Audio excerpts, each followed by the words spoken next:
பண்டான் பர்டானாவில் உள்ள ஒரு இரவு விடுதியில் பிடிப்பட்ட ஒரு போலீஸ் இன்ஸ்பெக்டர் மீது எடுக்கப்பட்ட ஒழுங்கு நடவடிக்கையில் இரட்டை நிலைப்பாடு எதுவும் இல்லை என்று புக்கிட் அபான் கூறியுள்ளது.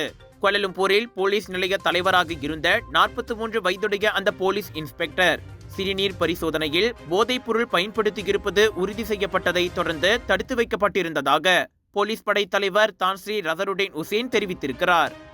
இந்த விவகாரத்தில் எந்த முன்னுரிமையும் இல்லை. அவர் கைது செய்யப்பட்டு விசாரணை அறிக்கை முழுமையடைந்ததை தொடர்ந்து தடுத்து வைக்கப்பட்டார் என ரசருடீன் கூறினார். விசாரணை அறிக்கை சட்டத்துறை தலைவரின் அலுவலகத்திற்கு அனுப்பப்பட்ட பின்னரே அந்த இன்ஸ்பெக்டரை பினாங்கிற்கு மாற்றுவதற்கான முடிவு எடுக்கப்பட்டது. மேல் உத்தரவுக்காக போலீசார் காத்திருப்பதால் குறைந்த பணியில் அவர் இருந்து வருவார்.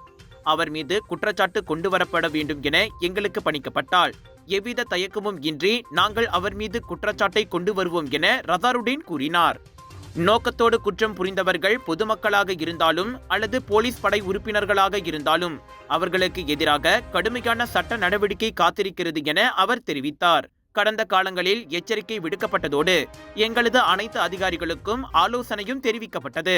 எனவே சட்டத்தை மீறியோர் அதற்கான விளைவுகளை எதிர்நோக்க வேண்டும் என ரசருடீன் கூறினார்.